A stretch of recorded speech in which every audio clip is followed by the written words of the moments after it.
Hello,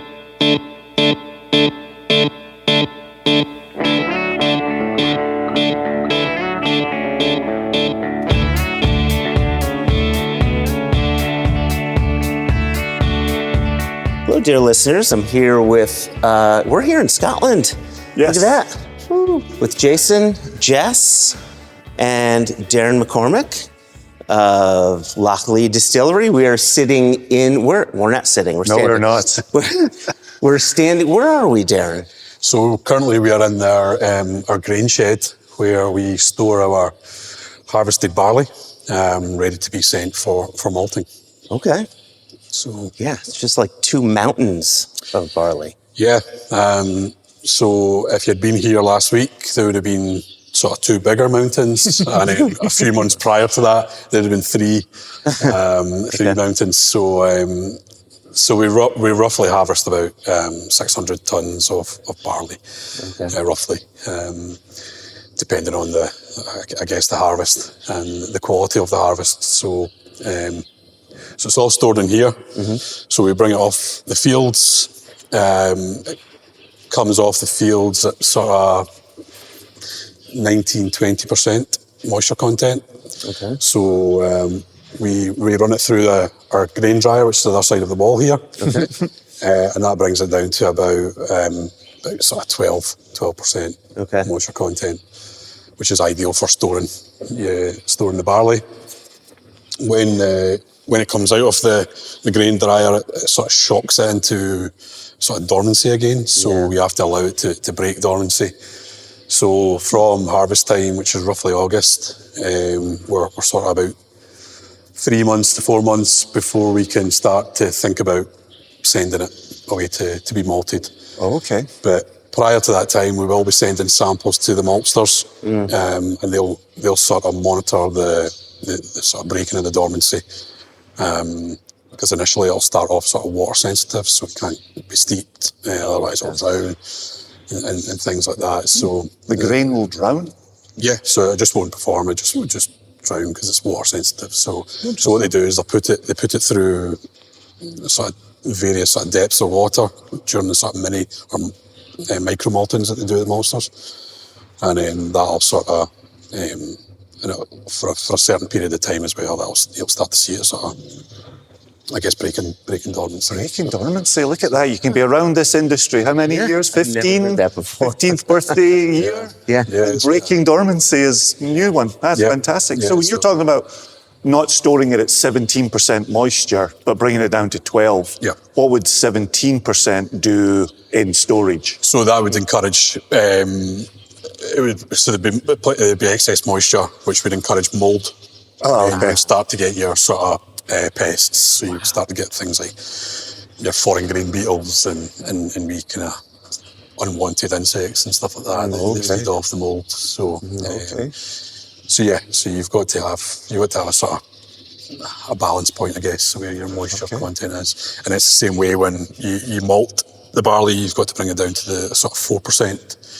Because anything that's sort of above that then encourages pests from that side. So it's all sort of in the moisture, I guess. But yeah. Fantastic numbers. You can hang your hat on numbers. Yeah. I like it. So there's a slight wait that we have to do after harvest before we send the barley away to be malted. At the start of the year, we sent our first lot up to now, so we've changed maltings. We're now using Muntins down in Wigglington. So we've changed maltings.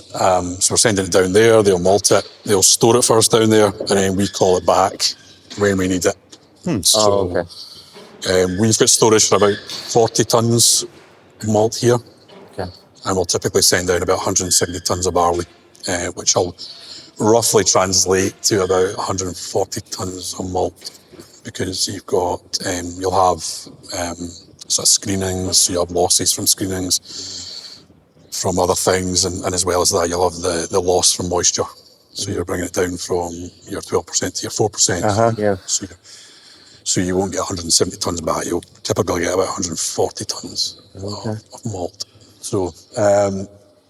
So we've got storage for about 40 tonnes here, and I say, we'll call it back when we need it. And then when we're ready to send more, Muntons will be in touch to say, we're running out, can you send more down?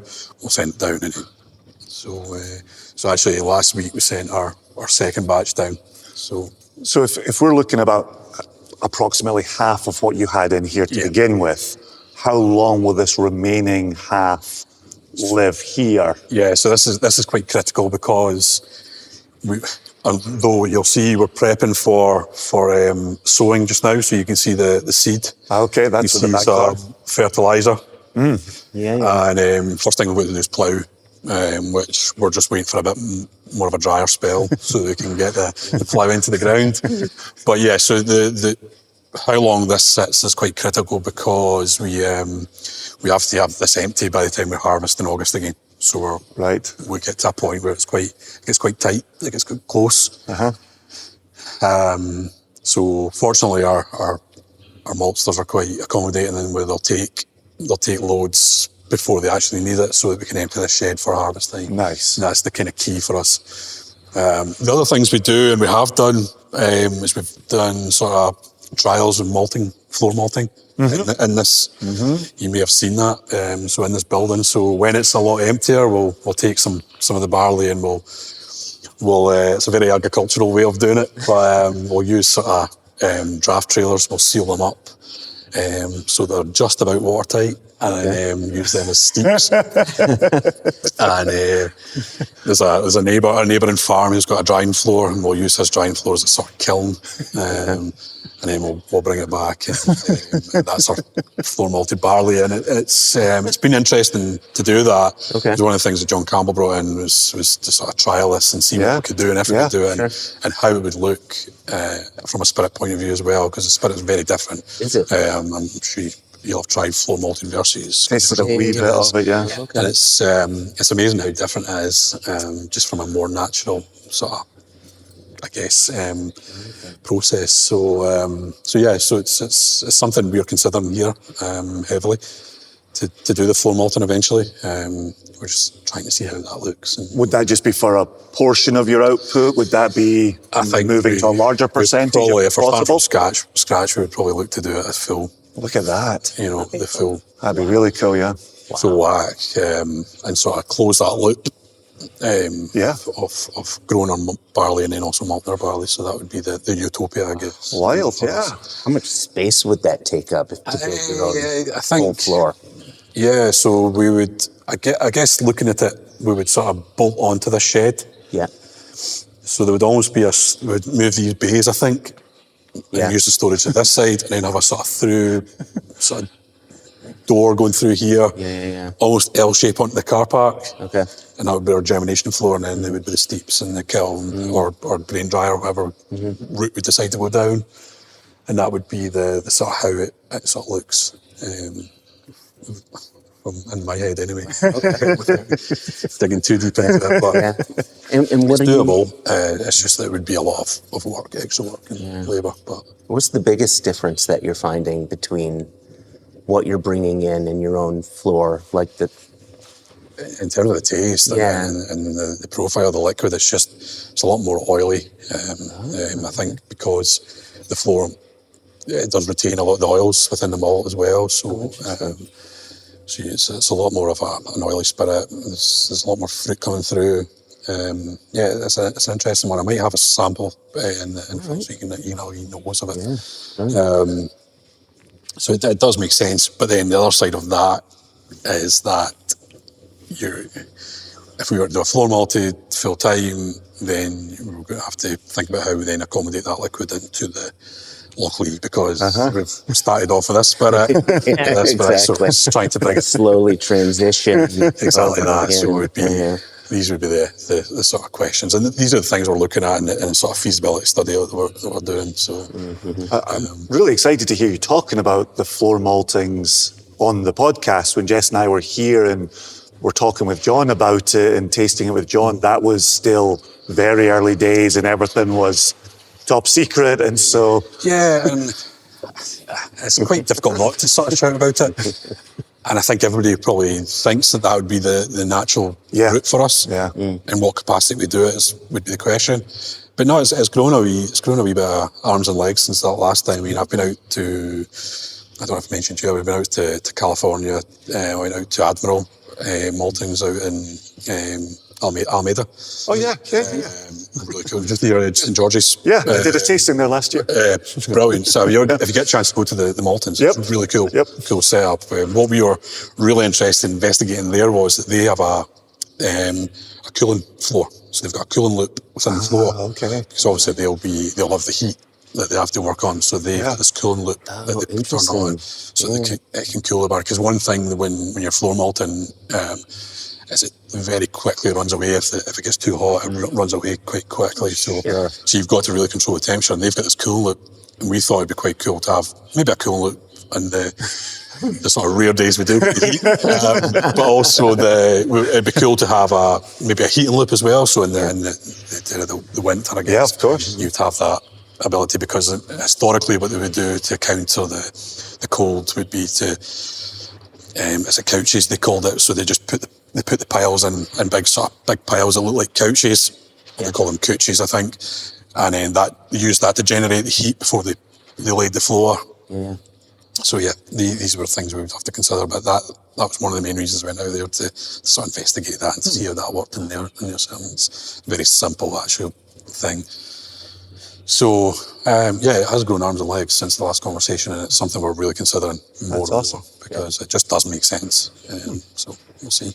But yeah, this is the sort of starting point of our procedure. So all right. Yeah, so we can move on and. I think last time I was here, I made a barley angel in one of those mountains. So you can, obviously, not for the benefit of the listeners, but you guys can see that the fields just from here right round. These are all fields that we use for growing barley. They're currently sitting fallow at the moment, and we've had some sort of cover crop put on there. So things like I think it's maybe radishes and mustard sort of seed that's on there just now, just to sort of keep the soil sort of active. But yeah, so all that's happening, and we're just looking for a sort of dry spell before we can start putting the tractors to work and get the plough in the ground. You keep talking about this elusive drier spell. Exactly. We live in Scotland, so. Is that guaranteed somewhere in the spring? And I think that's the sort of beauty of it, but also I guess that's why barley in the west of Scotland was never a popular thing. So.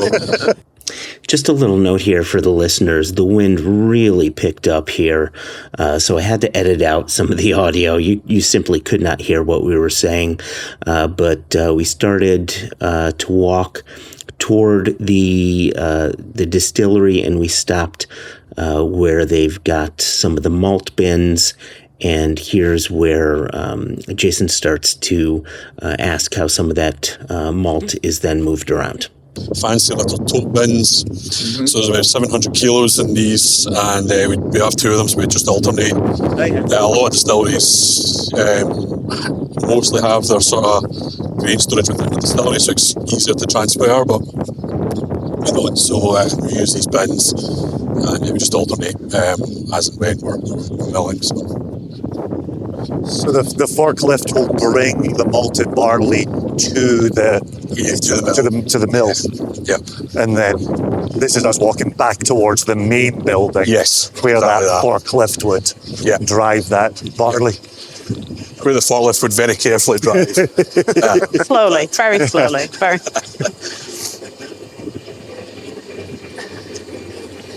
So the other thing I probably should mention while we're actually walking past is, so we draw our water from a borehole. Do you have a name for your water source? Do we have a name? Yeah. No. Tony. Well, we can go with that. Yeah, Tony. Tony the water. Tony the water source. It's Walter the water. Walter the water. I'm sure there will be a name or from where the spring is. We could look it up on what 3 words. Yeah. What 3 words? Yeah. a bit warmer in here. Gosh, this is so much nicer. A little less wind. Less wind. It's wind, yes. Although it is technically dry. Yes, this is it. The problem is keeping it this way is the thing. So this is the milling area. So we have our mill. We've got one of these hoppers that I spoke about on top of the mill. Mm-hmm. We mill about just over 2 tons of malt. So it's a 2 ton mash we have basically. So we mill 2 tons.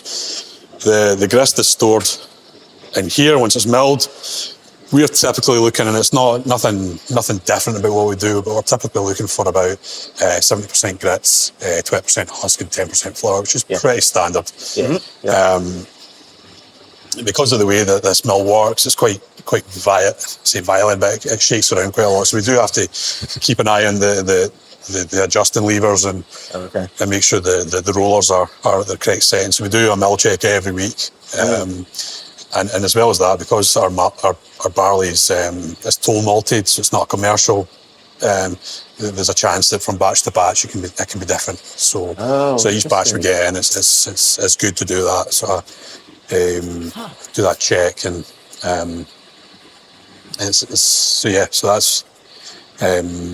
that's our mill. It's a CTS mill. CTS are based down in Yorkshire, and they did all the grain handling equipment effectively within the building. So yes, it's a 2 ton mash.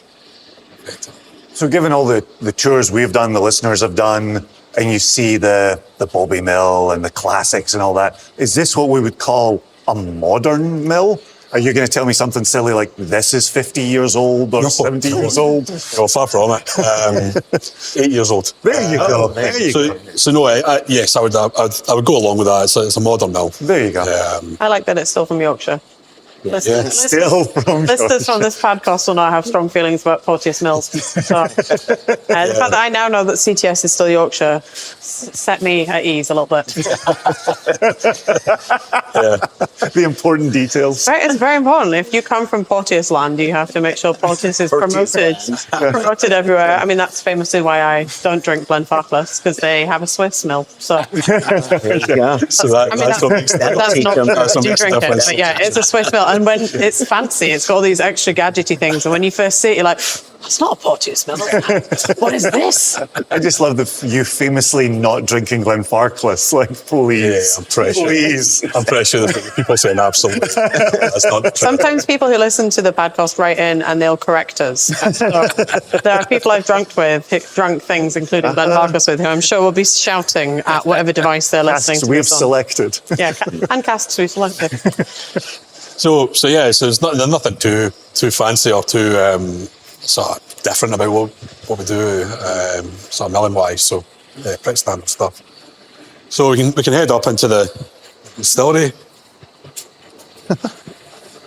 I like that we're getting warmer as we come in. Warmer and warmer. Nice wooden wash back. So this is Liam. Liam's one of our operators. In fact, new operator. So Liam joined us last January. So he's been here now just over a year. So I don't know if you would have seen Liam last time. I don't think so. He's a fairly new face around here, and he's in charge of working the process. He's obviously draft out, so the draft is now out. The mashing's been done, but so again, it's a 2 ton semi-lauter mash tun, and this was all done by Forsyths. In fact, the mash tun was made by North Fab, who are part of the Forsyths group. Mm-hmm. And so the first water, like any distillery, is the most critical water. Yeah. So we're putting 8,500 litres of water into the mash tun at a very precise temperature. We're roughly about 64.5 degrees Celsius. It's interesting. Quite a lot of maltsters will ask you, what are you striking at? What's your strike temp? And they're always interested to know, because sometimes it goes up, sometimes it goes down. So they're always quite interested to know year on year. So we're about 64.5, and we feel that's optimum. Of course, that's quite critical, because that starts sort of gelatinization part. So that's where it starts to fuse and start to convert them, to activate the enzymes to start the conversion process. So 8,500 litres will go in. What we tend to do is we'll put about 800 litres in initially till it starts to sort of cover basically start to see the plates going underwater, and then we'll start to introduce the grist. And the grist is introduced through a mashing machine, so there's a sort of paddle in there which mixes the water and the grist and turns it into that sort of porridge. So that'll go in. We'll take a bed temperature.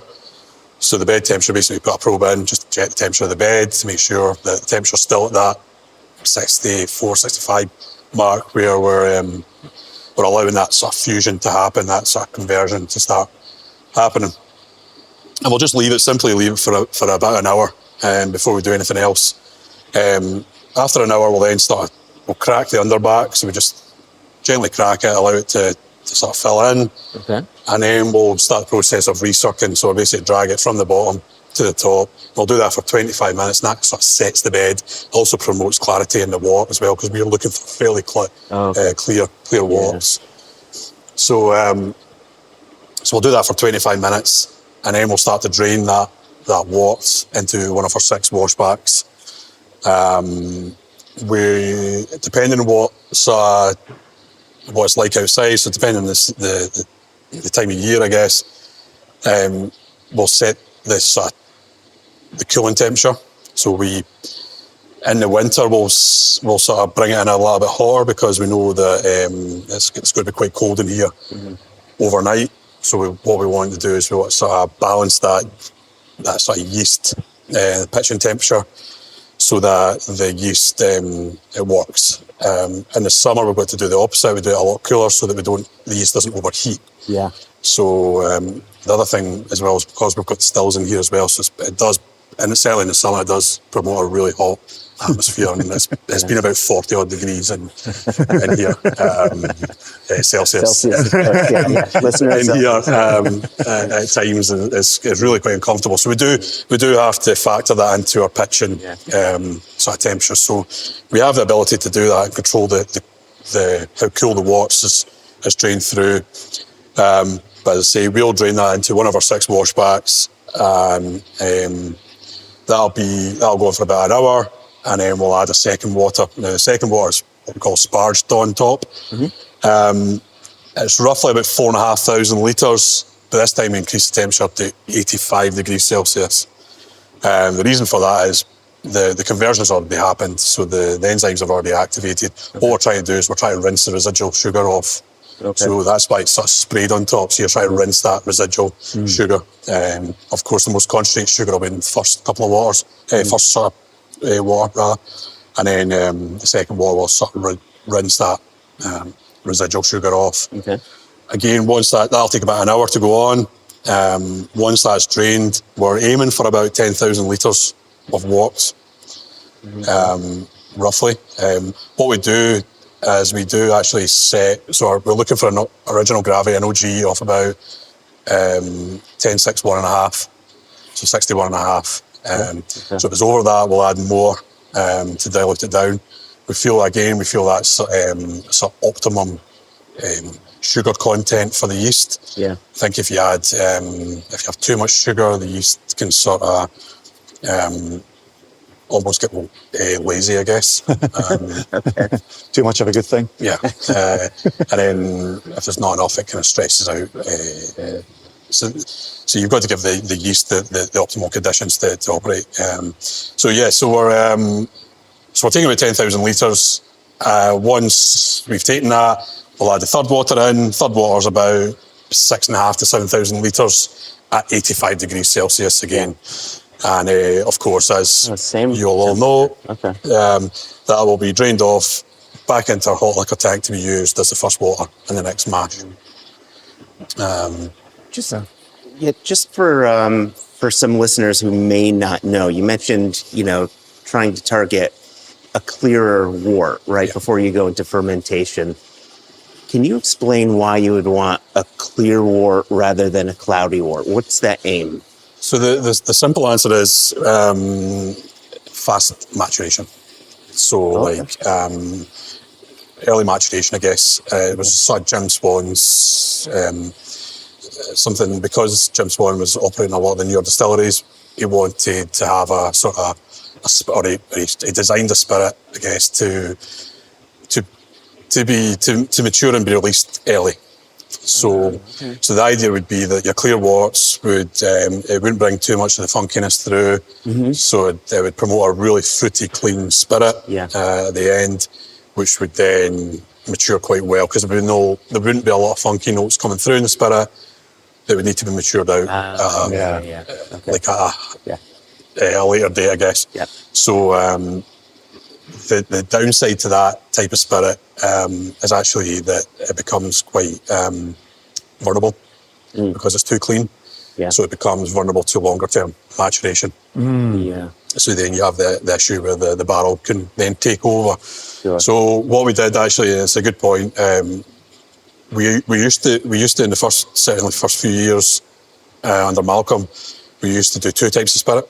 So we'd mainly do the early maturing spirit, but periodically, maybe 2 weeks, 3 weeks in the year, we would do a longer maturing spirit to sort of future-proof that spirit for like a 9, 10, 15-year-old in the future. So what we would do is, and to sort of achieve that, in the mash tun, certainly, for a clean or for an early maturing spirit, you don't rake. You don't turn the rakes. You rake once per mash just to allow that water to get through, but you keep the rakes still. During our longer, if we were doing the longer maturing spirit, we would rake every water, so it would rake constantly. And that's dragging through all your sort of solids, dragging through all your sort of, you're looking for that sort of biscuity, sort of nutty, grainy sort of spirit at the end. When John came on board, basically, we had the conversation between us, and the production team was, would you want to do, if it was your distillery, would you want to do one spirit, or would you want to do two spirits? And ultimately, you want to do one spirit. So what we did during John's sort of early tenure was we worked quite hard on and sort of combining the two, so almost making a sort of hybrid sort of between an early and a long. And the way we achieved that actually was actually raking the third water. So the last water is raking. That's the only time we turn the rakes. The rakes are turning constantly. It's when we're draining the third water. Back to that. So you're almost sort of, as John probably used to describe it, was like squeezing the tea bag and bringing it back in to there. So you're almost putting a bit more depth in your spirit towards the end. The other things we do is, and we can talk about it at the stills, but we lowered the cut points just to allow that funkier notes in. To again, just to give you that more depth in the spirit, to make it less vulnerable to longer term that makes good sense. Okay. So that was the sort of thought process behind that. But once we're finished draining all the liquid out of here, we're obviously left with the byproduct, which is draff. That draff goes to the farm, and it's been the agreement since day one.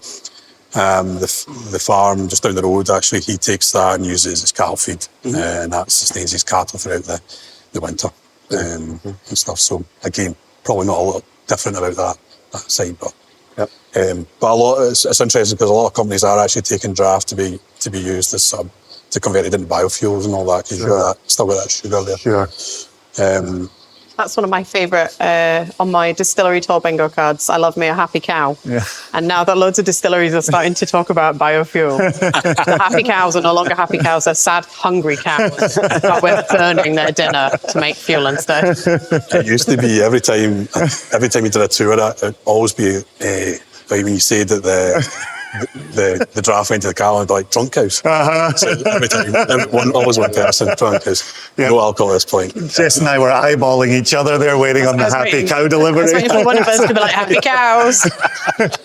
Well done, you did not fall into that trap. I do not get to tick that bingo box. He has bested us this day. Damn it. So this is one of our washbacks that'll be distilled tomorrow. So the washbacks itself, themselves are made of Douglas fir, wood, and these were actually installed by JB Vats, which again is part of the Forsyths group. and so they're not lined with anything, so they're fully full wood. Yeah. And aesthetically, I think they look good. Yeah. But we also like to think, and there'll be arguments all over the place about whether they do impart flavour. We like to think they would. Yeah. Sort of build up their own flora and fauna, I guess. But this is good. We're also falling into that QI trap, and I'm fascinated on it because I'm a nerd about this argument that I think distilleries who have full wooden washbacks are obviously very keen to promote the benefits and the potential. The idea of there becoming a natural flora and fauna inside the vessel itself. And then the people who have steel washbacks like to talk about cleaning procedures and about how efficient and easy it is and how they don't have to worry about this. And so they've got really clean washbacks, aren't they cool? Exactly. And it's funny, if you go to a distillery that has both, quite often you'll find that the tor, really weirdly, only pauses at the beautiful wooden washbacks and the metal ones are somewhere else. And they're like the last sentence are like, oh yeah, and we have 6 metal washbacks behind the door. Right, moving on. Those are outside. Yeah. no, I think it's a good point. I think Liam would probably rather have stainless steel washbacks because they're probably less. There's a lot less cleaning involved, but yeah, they are nice to look at, and they do, and that is the thing. I mean, they do take a bit more sanitising. Sure. So what we'll do is we'll as soon as these are empty, we'll put steam onto them, so you can so there's a steam injection on there. So it's steam directly into there. We've also got a CIP system on there, so we spray really hot water in there once they're empty, and then we'll steam them again. And then before we fill them, we'll steam them again, just to ensure that sort of sanitation. The interesting time is when we have shutdowns. We normally have to, because they're wood, we have to fill them up. So we fill these with water just to keep them swelled up. Oh, sure. And yeah, the water does get priced because we were extended shutdown this year, so just because of the Bali crossover, actually, more than anything. But so it was about 3 or 4 weeks, and by the time we came back, there was like spores floating in the water. So there was a lot more sanitizing involved, getting them back into speed. But they do come with their problems, and we have had infection problems in the past as well. So it's one thing we're constantly monitoring is cleaning and infection, because once it takes hold, it is quite difficult to get rid of. Makes sense. Yeah. I wish we had some technology that we could get to the listeners. I know. The smell, or the amount of quarters. I mean, that's going to be a weird ASMR of us sniffing into the washback, but the smell of that as it comes out, like, this is really funky, I think. It is, yeah. Very It's funky, but there's a lovely kind of sweetness in there. Well, I'm also trying not to get the CO2 to catch in the back of the throat, the back of your nose. It's a great episode of a bit of the episode where we're like, Yeah. Yeah, so what I should also mention is that we use just a dry pressed yeast, Maori MG Plus. Yep. Really promotes fruity spirit. Yep. And our fermentation times on average are 96 hours. So we have 3, so we have 2 shorts, 3 longs. 2 short fermentations, 3 long fermentations, because we ferment over the weekend. So our short fermentations are 66 hours, and our long fermentations are 116 hours. And all that gets combined. So we have separated it. So we've done a couple of experiments where we've separated the longs and the shorts. And it's quite interesting how different they are. There's a lot more grassy notes coming in through the longer fermentations. So quite interesting. But yeah, on average, 96 hours fermentation. Do you achieve different ABVs from the shorts to the longs? Not really, actually. That's interesting. They're roughly 8%. Okay. We tend to our final gravities or our attenuations tend to be about from a 10.61 or a 61.5 to maybe 63, 64. So it tends to be about 8%. Okay. Just over 8%. So, I never knew what, because I just drink beer. I don't know how it's. Yeah, it's an interesting one. I think at a certain point, we could if you wanted, but I mean, without going into too much detail, I mean, at a certain point, it stops. The yeast just stops.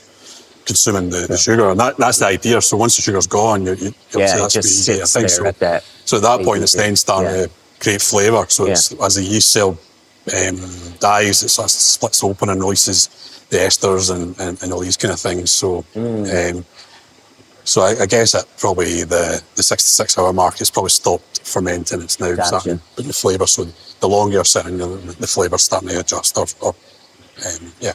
Cool. Science can be delicious.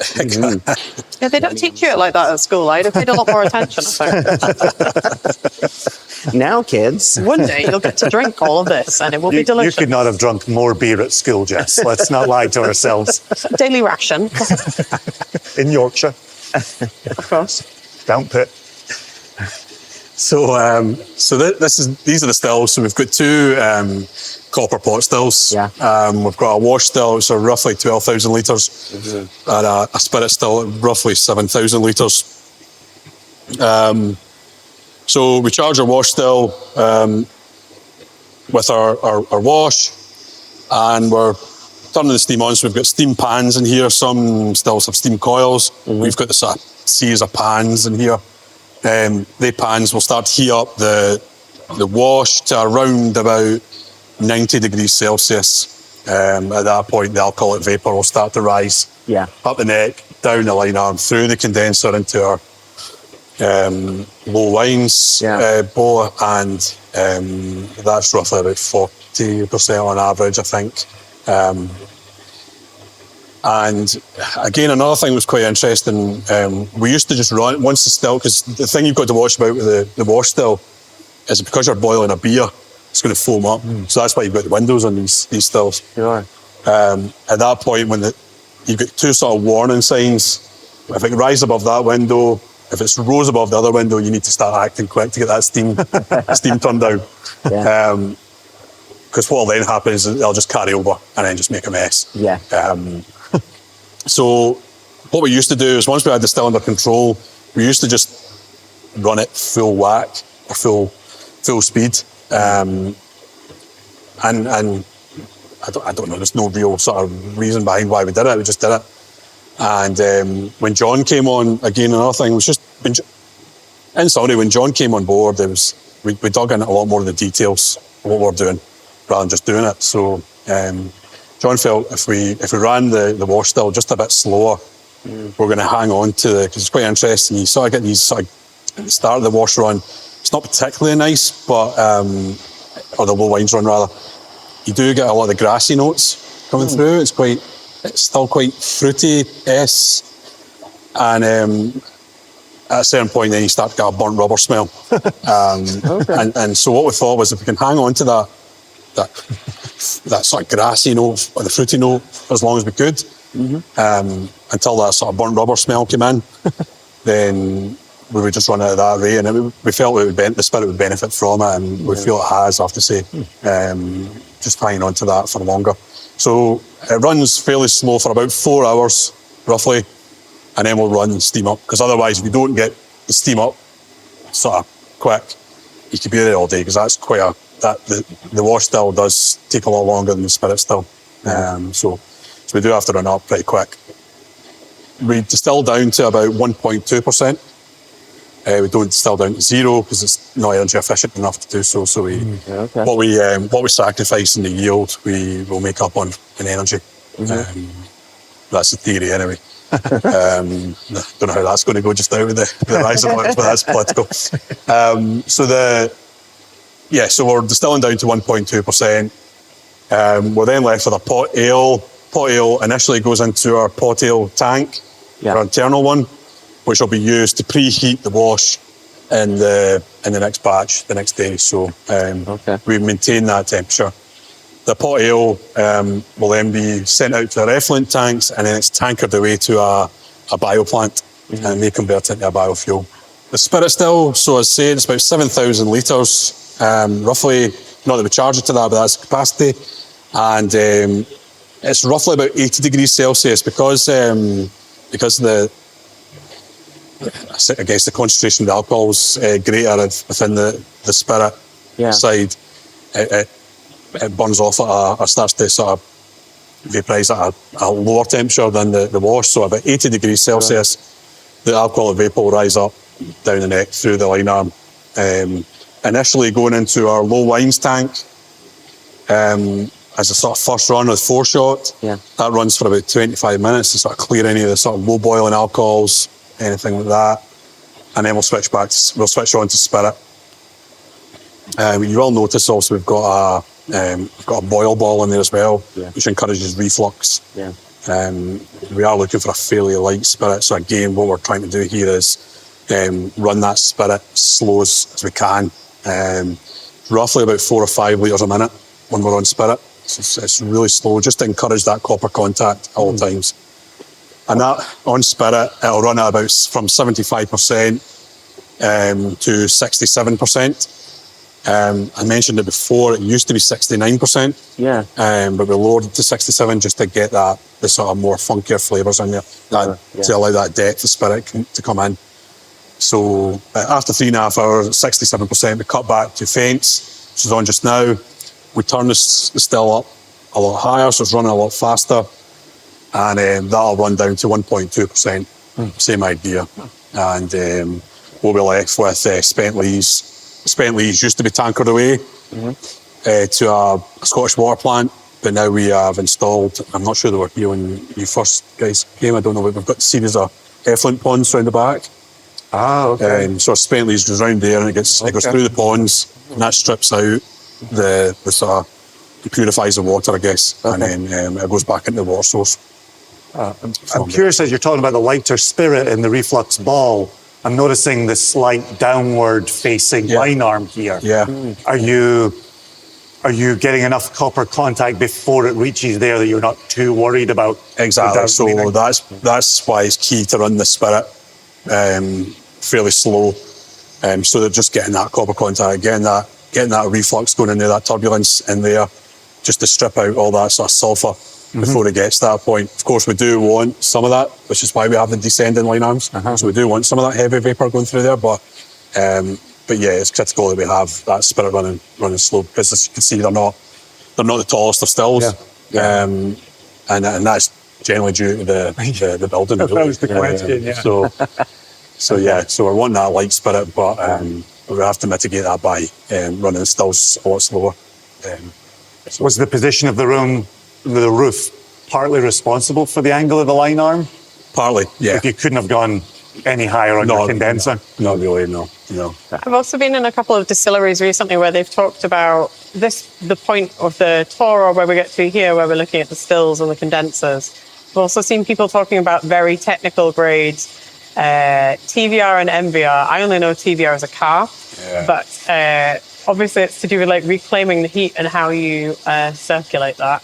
And it's, I guess maybe distilleries, as they're looking to maximize their ability to recapture heat and lower their fuel costs, very topical, and kind of like, but also I guess that's part of your green credentials too.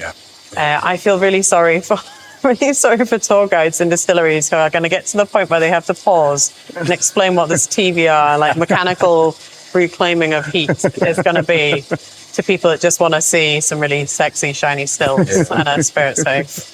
But it is interesting to me because I haven't seen it so much in like newer distilleries. I've only seen it in big distilleries who are in process of updating themselves. So Altmore, and they were installing. Pernod, they're doing a big push on sort of changing they're putting TBRs and things like that. Definitely some of the Bacardi plants, because we were at Altmore when they were doing it, and I think they were talking about putting it into Craigellachie as well. Right, okay.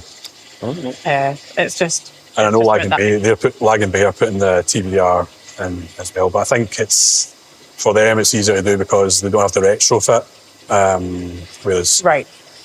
Yeah, I think that sort of push came in after we were built and up and going. Otherwise, it would be something we would have definitely considered or had to do, maybe. I don't know where the legislation is on it, but... I don't know how much of a pain in the arse retrofitting something like that would be, because it looks very technical to me in my layman's eyes. I think it'd be cost. I think it'd be pretty costly. Yeah, which is always my thing about the sort of going the green route. It's makes a lot of sense and it's great, but it's so expensive to do, you know. So technology's there, but it's not cheap. Sure. It's easier said than done, is my view. But yeah, so shall we go to the warehouse and have we look around some casks and whatnot? Bam, bam, bam. Oh, okay. Now I see where we are. It's nice and compact. Everything is just all here. Yes. I also enjoy the changing smells of the distillery. Yeah. So this is our filling store. So so within the filling store, we've got the low wine and faint receiver. It's then sort of well separated by with the ISR, the intermediate spirit receiver, and then we've got the SRWV. So the ISR is where our spirit run goes. We take our measurement, how much we've made, and then it goes into our main vat, which is where we do our filling from. Most, if not all, our barrels are filled at around 63.5, again, pretty industry standard. We have experimented with some of our sort of older refill casks. We've started filling them at a higher strength, just to see if we can squeeze any more activity out of them. Sure. So we've got casks in the warehouse that are about 71% vat strength. So typically on a Wednesday when we fill, we're filling about 30 bourbon casks per week. Obviously less if we're filling sherry butts or sherry hogsheads, but the majority of casks we fill here are bourbon casks, with the odd wee sort of wild card thrown in there as well. But Are you working with a specific bourbon producer? So we're working with, we work with Beam. We've got a contract with Beam brands. We tend to request Maker's Mark casks. We feel that they work the best with our spirit. Yeah. So for the last 4 years, I think it's 5 years, we've been using Maker's Mark. So consistent, like Maker's Mark is so consistent. Yeah. Bourbon, so that would make sense for second use. Yeah, right? Yeah, absolutely. Unfortunately the price in bourbon casks have came down from last year. It just makes life easier. But we tend to try and be direct from source where we can. So we'll be filling tomorrow. So all the casks are set out, ready to go. We used to do the stenciling now, but we've moved on. These should be coming off, but these we barcode everything now. Everything's digitally stored now, so we can find it a lot better and a little easier. So no more lost casks. Yeah. Tales of crawling around warehouses. And that's what we do. Independent bottlers, we're doing it right now. Yeah, we crawl around warehouses looking for those missing casks and corners. You may also have had a funny message from Alex, who I know quite well, and I had been at a distillery and they were talking about filling, you're talking about filling at a higher ABV to see if you can get more extraction from the wood and refill. I was at a distillery where they were talking about filling the new make at funny temperatures to see if that could change the extraction. And I tried to think of somebody who would know the answer to a stupid question like that, which is how Alex will have messaged you and said, what temperature is the spirit when it goes into the cask? The spirit. So the distillery that I was at, he's very experimental. And so whilst I appreciate it's probably not really thought about, especially if it's a distillery that doesn't fill casks every day. And this distillery is tiny, so they certainly weren't filling every day. He had tried different temperatures of the spirit into the cask to see what that did to the wood. Okay. And there was a bit of a kind of Goldilocks effect. There was definitely, he'd filled at 50 odd percent, and it definitely cooked it basically inside. Right, okay. But he found that filling it above whatever the kind of ambient temperature it wasn't hot. I want to say it was around 20. Don't quote me on this because I could be wrong. But he found that it got the kind of maturation, the things that they were looking for going quicker. Yep. It's also worth pointing out that this distillery that I'm talking about, he doesn't mature casks inside a warehouse. His casks live filled in the yard. Okay. So they're exposed to the elements all the time. So his maturation is crazy to start with. Yeah. And apart from anything else, I'm not quite sure how HMRC are okay with him doing that. But it suddenly occurred to me that I've never heard anybody talk about the temperature, because, right, you guys have got it here in a tank and tomorrow it's going into the casks, whatever temperature that is. I wonder, again, you talking earlier about how sometimes it's felt that better whiskey is made in the winter, whether this also has a part to play in it too, the idea that this liquid in the winter is obviously naturally going to be colder than when it's warmer. You're filling by a door where there's air coming in. You know, that I don't know if there's any exact science. But it just had tickled me for a minute. And then I've annoyed other distillery managers with the same question. So you are not alone, but there's an interesting spread. It's definitely interesting. There must be something in there. If there's anybody who knows, it'll be the Harry Watt guys. Because they're bound to be doing a study on it somewhere along the line. So I don't know, but I can imagine there'll be something to that, because it has to be temperature affects a lot of things in different ways. So I have to tell you that most distillery managers have come back and the first question is why? And then not in a protective, we're not telling you the number, but just as we take it from the tank and we fill it in the casks. Why are we thinking about this? But he's a very, very small scale distillery. So that's how he has the time to think about it. But I think in Scotland, everybody who has replied to this question has told me, whatever the ambient temperature in the tank is, plus or minus whatever. I guess, unless you're tiny like these guys are, maybe you don't have time to think about it. But you're filling 30 casks a week and he's filling 2. So I find that interesting. I find doing things like that interesting, because there's obviously a theory somewhere. I also like the one where you're not filling the cask full also. Sure. I love that bit. Is that efficient? Probably to not a lot of people.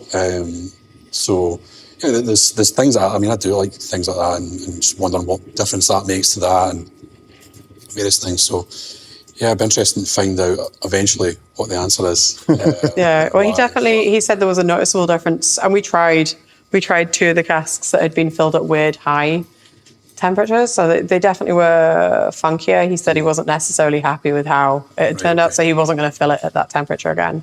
But then my brain was like, well, maybe that's, would the SWA disapprove of that? Is that a standard practice to be actively encouraging your spirit as it's going into the casks to be of a higher strength, rather than it's warmer because it's a warmer day, so today the liquid is, I don't know, whatever, blah, blah degrees. He's actively heated that. And then, but he does all sorts of funky stuff where he makes a rum where he is literally fermenting the molasses in the casks. Right. And aging it for a little bit, then he tips it out, and then he puts his whiskey spirit in it to mature. That's interesting. It's bonkers. It's a real Willy Wonka style of thinking. Is that down Lake District? Yeah, it's Grasmere. I've heard that one before. Oh, really? Do I have to edit that out? No, I actually want to go and talk to Paul about it. Okay. Yeah, no, it'd be interesting. It'd be interesting to find out what the theory is. You guys were the first victims for what temperature do you fill your casks at? Alex thought that was great. He's like, I don't know, but I'm going to go ask. I can't remember if Alex mentioned that. No, rings a bell, I have to say. No, he said he would have to come away and ask you, and I was like, Darren's going to think I'm insane. Or trying to ask some really weird in-depth questions to recreate industry secrets. Do you store all of your casks here? Yeah. So we have, in theory, we've got 3 warehouses. Yeah.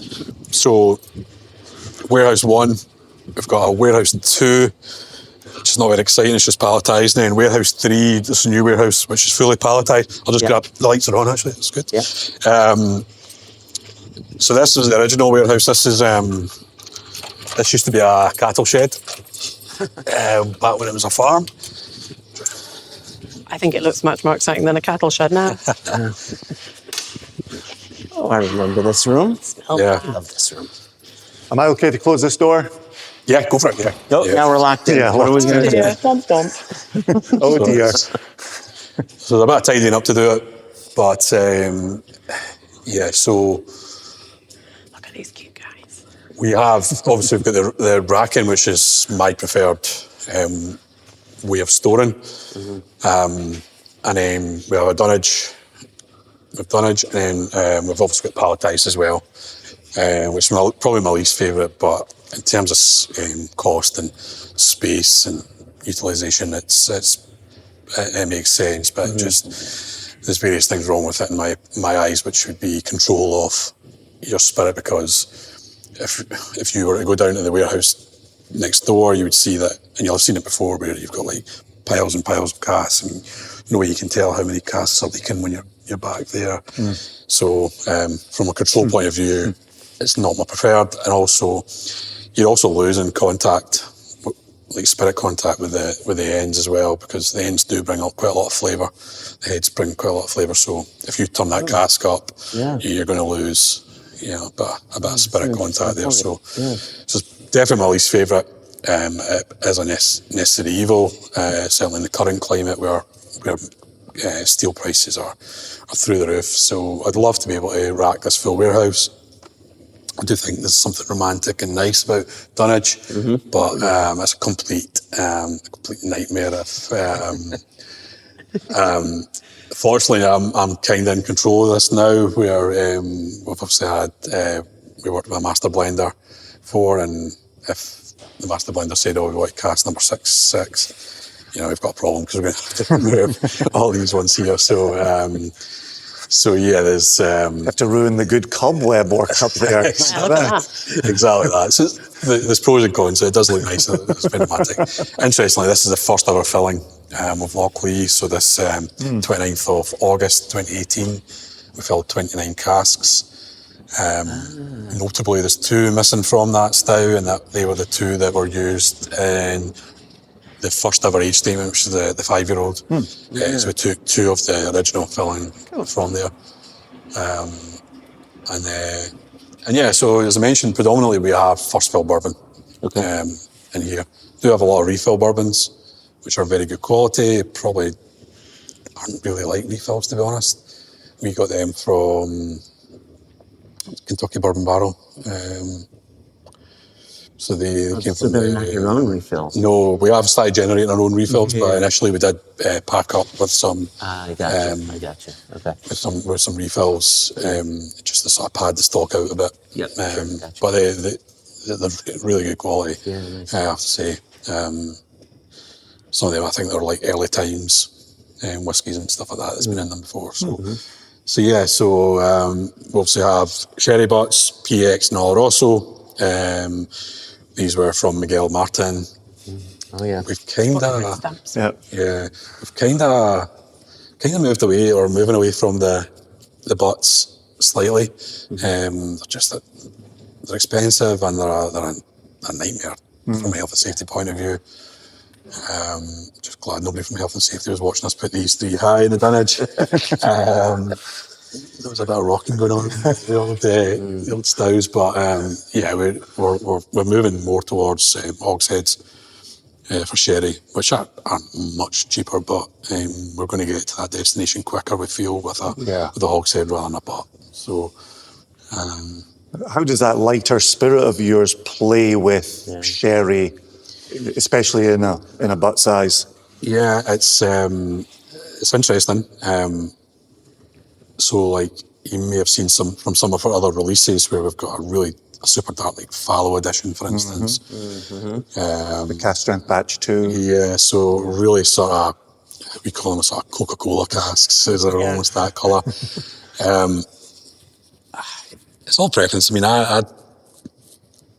there's probably a time in my life when I started drinking whiskey where I did like a sherry bomb. But I'm kind of over it now, and sort of on that, more into the refill sherries, because I just feel like if I wanted sherry, I'll just get a bottle of sherry. Absolutely. There's sort of more power in it. So it's not my preferred. It's something we use to cut a lot of, to smooth a lot of edges in our spirit. I think it's always a risk to go out full bourbon in the early days, because bourbon doesn't. It's beautiful. I love it. But it doesn't smooth the edges as quick as a sherry would. So we do use it quite a lot, and like our barley and fallow used it. So it's used in quite a lot of our expressions to smooth the bar. I feel like our bourbons are now starting to come of age, and they're starting to come into their own in a lot of ways. We've put out some really good ones. David mentioned, I think it was yourself, the Adelphi 5-year-old Lochlea was an exceptional bourbon cask, and it was how Lochlea should look in a bourbon for me. So It was really exciting to see them pick their first go around of Lochlea as being like a bourbon as well. I think it speaks volumes to trust, like you're saying, a bourbon cask which takes a little bit longer to kind of put shape into a whiskey. When it gets going, I think it is unstoppable. And I think there's a sort of circular, I talk about it in beer all the time, you know, people want like the really extremes because that's easy to understand, and it happens in whiskey, they want the extremes. And I think once you've kind of settled yourself in what you think whiskey should do and how it works your palate, the answer is a really old refill bourbon. That's the best cask. And it's gotta be, I always joke it has to be the same colour as me, you know, like pale as piss coloured whiskey. Exactly. That's the interesting stuff. Because I think from a distillery point of view as well, you're just showcasing your spirit. You know, and I think it's easy to hide behind sherry, you know, in a lot of ways it is, but are you showcasing your spirit? Probably not. So unfortunately it is a thing in the industry where you almost have to put a sherry bomb out there because the market and the demand is there for it. But it's not my favourite, I have to say. But in terms of the casks themselves, they're good quality, and I'm quite excited about when we empty them, refill them, we're going to get a really good, I think, super product from it. The other thing we're doing quite a lot of just now, which I'm enjoying, is re-racking. So taking some excess bourbon and putting them into wine casks. So we've got some really good, actually, we've got some really good, so these are American oak, fine grain, ex sort of Californian Pinot Noir casks. So these look really, really good quality. So we've just taken some 2023 bourbons out of there and put them into here, and we'll finish them off for maybe Pinot Noir. 6 months. But quite excited about these ones, actually. Okay. What do you find the wine is doing to your spirit? So I was interested. I was having a conversation with Neil earlier on about it. I mean, the casks are good that we're getting, and I think my thing with them is the spirit looks good, smells good, but doesn't taste good when you new fill red wine. I don't think it. I think the spirit's quite sharp still in it. So my preference is to re-rack into wine, because I think it just having the bourbon maturation initially, you're just getting the compliments from the wine cask after it. I think that's absolutely the way to go for us, and that's what we're doing. We're just learning. We're learning how things work with our spirit. So we did release a wine cask last year, a wine cask release. So that was bourbon into Grenache, and that's worked quite well. There'll be a second version which will be bourbon into Sangiovese, and we'll maybe play about with that for a while, see. But yeah, I think they're good. Red wine casks are really good, and white casks in general are good. But I think they have to be, for us, I think we have to, rather than new fill them, I think we have to re-rack into them, because I just think the spirit's just a bit too sharp for it. Gotcha. Who knows, maybe maturing it for longer might smooth it off in time, but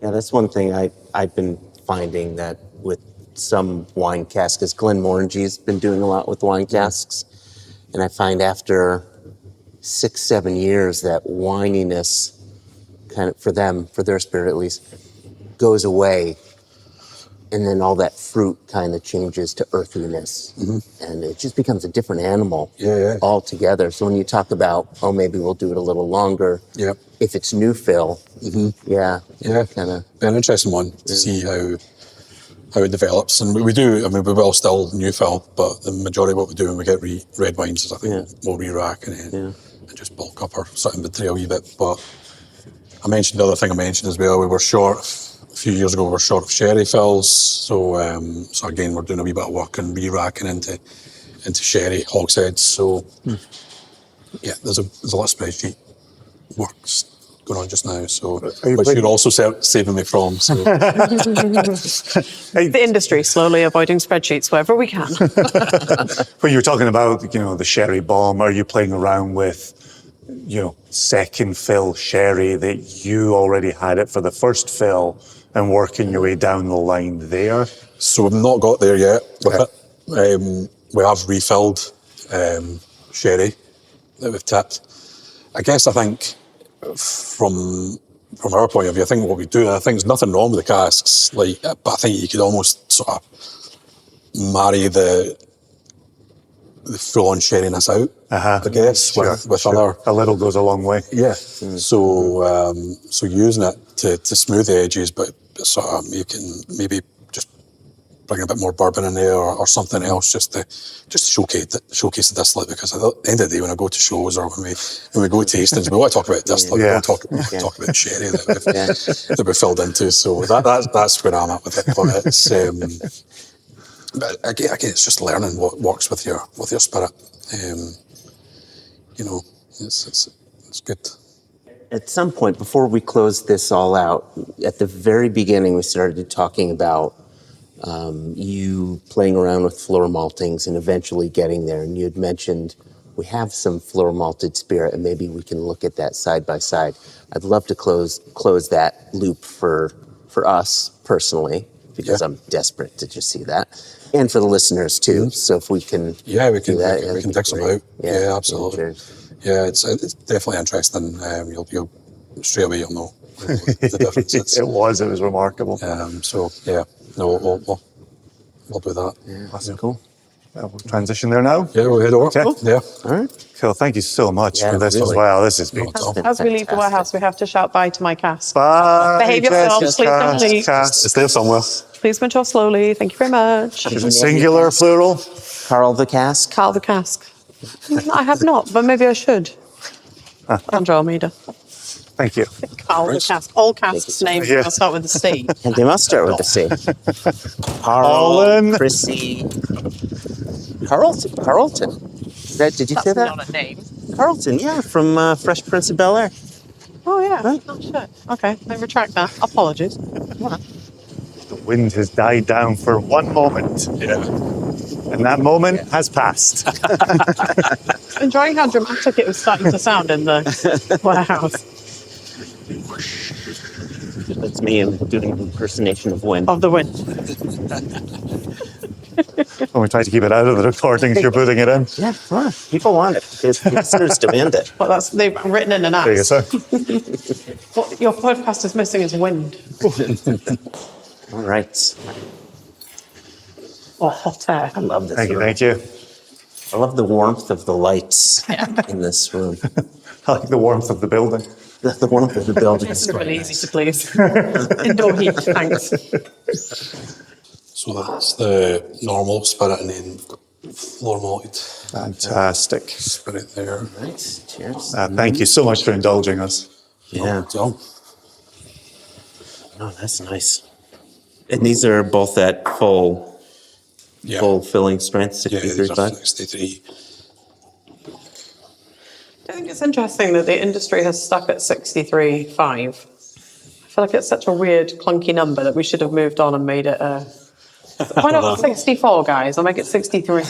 The half really irritates me every time I hear it. I mean, it's always a funny one as well, because we say 63.5, but and I may be giving away an industry secret here or whatever, but it's if it falls at 64, I'm not going to worry about 5%. So if it falls at 64, I'll get declared at 64. Oh, that new make is so delicious. So that one there's from the floor malted one is from 23, and this one was last year's version. And so that's the one you have, Jess. That's just their standard new make. Regular. So just to be clear, though, nothing has changed in your production other than floor malt. Just floor malt. Yeah. You move your glass. Because it's totally different. Yeah. Like wildly different. Yeah. Like it's so much brighter by comparison on the nose. But then there's also this underlying kind of funky fun thing going. Yeah. It's like that two fun levels to it. I like it. So that's the last year's one. This is 2023. 2023. That one's just from last year. Yeah, that's It's like a incredibly totally different complex. thing. was at a whiskey event in Borlänge up north in Sweden this weekend, and the former master blender for Macmillan has created a new distillery called Järnverket, and then whatever 25 is in Swedish. And they've been making gin for ages, and their aim was to make whiskey, and so she brought new make with her, and she was like, "Oh, this is our new make. It's the first time we've ever made new make yesterday." So this is the birth of a distillery just here in glass. It was 72%, but we were discussing how I find new make tends to fall into one of two camps, generally, not always. One that's really like rhubarb and custard sweets to me, which is what this is, that kind of like hard-boiled sweets. It's got a slightly plasticky but pleasant. I love a rhubarb and custard sweet. And then you get this kind of like grassy, funky side, and switching my nose between these two, that's exactly what it's doing. So this newer one is almost vegetal. It's like a tuber kind of vegetal quality. Yeah, it's interesting, even how different the different batches are. Yeah. So 2023 and then 2025. And is the difference a barley variety change or just variability in floor malting? Yeah, just the variability in the floor malting. So, the good thing, the interesting thing about it is, because we did a project with James Eady, which you probably heard about, was the I forget, is it the 1927 project, where and we did our floor malted, but we did it in winter. So even things like that are just going to change the way that the spirit's shapes. It's going to be a lot slower because when we tend to do this, we tend to do it in the summer because of summer shutdown. We have a summer shutdown for our boiler getting service. So perversely, we do it in the summer, and if you don't get the floor right, if you make it too deep, it can quickly run away and it can quickly mat up. So even things like that are going to affect the eventual flavour of the spirit, I guess. So there's so many variables in it.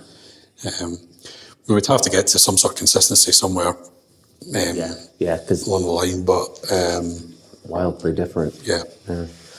There is a very specific, vegetal. There's something in there. I can't place exactly what it is.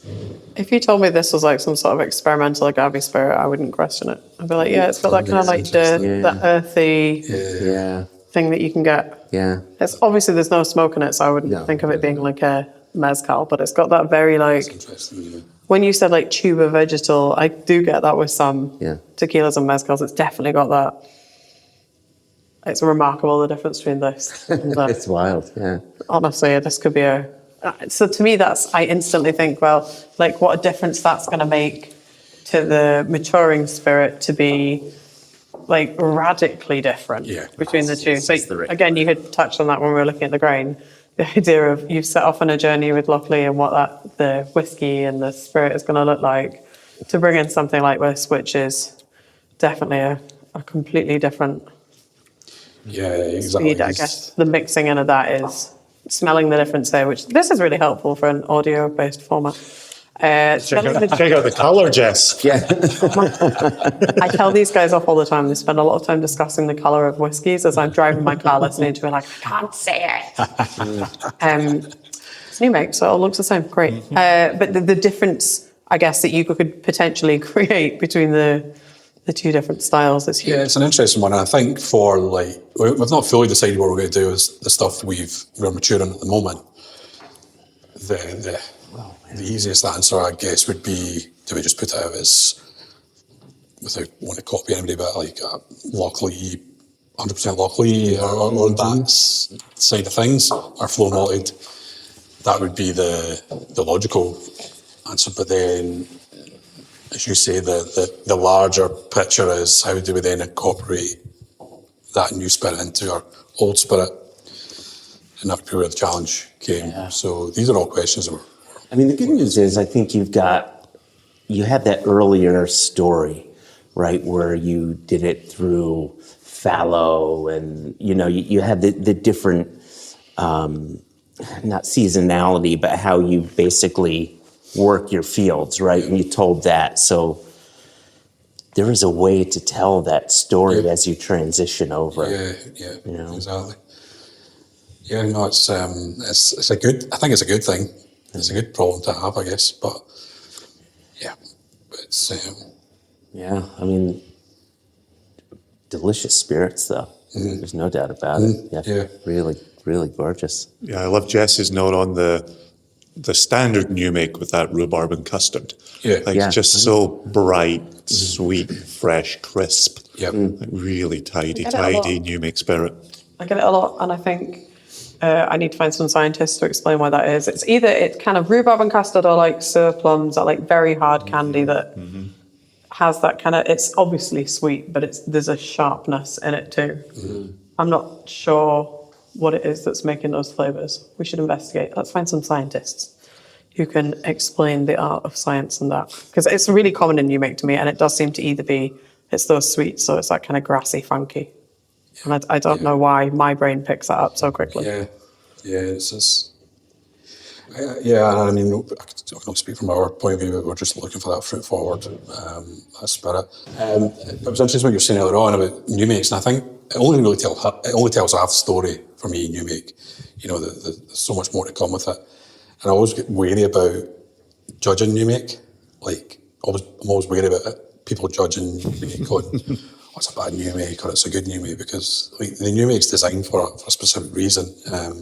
You know, I don't know for certain, but I mean, like Glenkinchie, you know, they run their stills really fast, and I think their new make's probably not going to be that great, but then they're maturing for 10 years to mature the sort of funkiness. There's a reason why they're putting that flavour in there. So I think it only really tells half the story, and I think I'm always quite wary about it. But yeah, we can, you know, we're only trying to give the cask the sort of the optimal spirit to then do the next part of the job. It's just a bit. Yeah, I think it's like the last point at which the distillery really has full control over the liquid, because the next stage from here is that it goes into a cask and you can't control the cask. Well, you can control some of the elements. You control some of the elements, but you don't have full control over what a cask does. This is like the last point that you can really guide and shape something before you send it off to sit in a warehouse.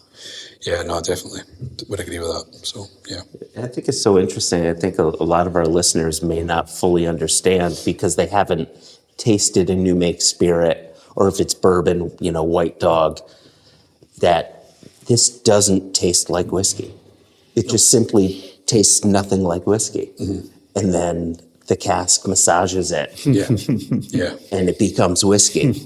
But you know from this that it will turn into something quality, because this is quality. Yeah, exactly that.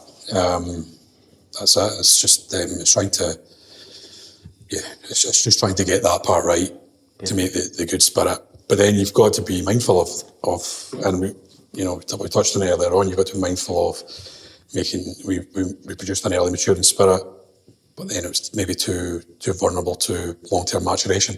So we had to make adjustments and tweaks to sort of, you've got to be mindful about future-proofing the longer-term maturation, because we can't just keep releasing 3-year-old, 4-year-old spirits. So, it's an interesting point of it, Thank you so much for taking the time, taking us around the distillery. Any final questions for Mr. Mann? Just a blast. Absolutely wonderful hanging out. Thank you so much. Thank you. My pleasure. Well, for the listeners, thanks for listening. And send us questions if you got any. If you have any follow-up questions, info@Singlecast Nation, and you might get emails from us. No problem at all. Anyway, so thanks again. And until next time. Cheers. Cheers. Cheers. Peace. Thank you.